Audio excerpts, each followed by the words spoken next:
L'examen est comparé au scanner précédent de 2007, étant donné qu'il s'agit d'une surveillance. Je suis radiologue, je travaille dans un hôpital public, dans un service de radiologie, qui est un large plateau technique dans lequel sont accueillis les patients déjà pris en charge à l'hôpital. Là, je me prépare à injecter, j'ai fait les séries sans injection juste avant. Mon rôle est de rechercher les problèmes ou les pathologies qu'ont les patients à travers des images réalisées dans notre hôpital.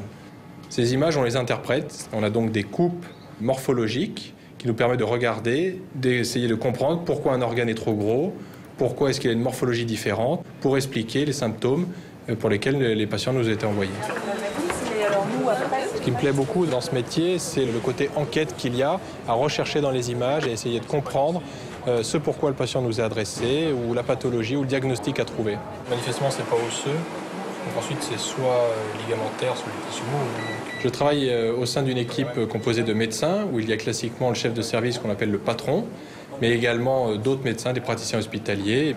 En plus de cette équipe médicale, nous travaillons avec un personnel paramédical, que sont les manipulateurs radio, qui ont un rôle essentiel dans notre équipe, puisqu'il est d'accueillir les patients, de les préparer à passer l'examen et de réaliser l'acquisition des images. Et ensuite, on finit avec une acquisition sur le crâne. D'accord, voilà. Très bien. Ce qui est très agréable à l'hôpital, c'est de pouvoir travailler en équipe, car lorsqu'on a un problème ou qu'on veut avancer, on peut toujours aller demander à un senior ou à un référent qui connaît mieux la spécialité ou la sous-spécialité que nous.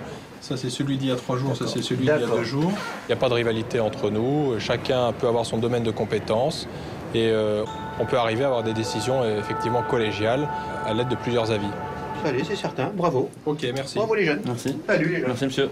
Je donne des cours à la faculté de médecine et ici, dans le service, je participe à la formation des internes et des externes. Sur cet examen, Pierre l'a bien montré, on confirme qu'il y a une colique néphrétique.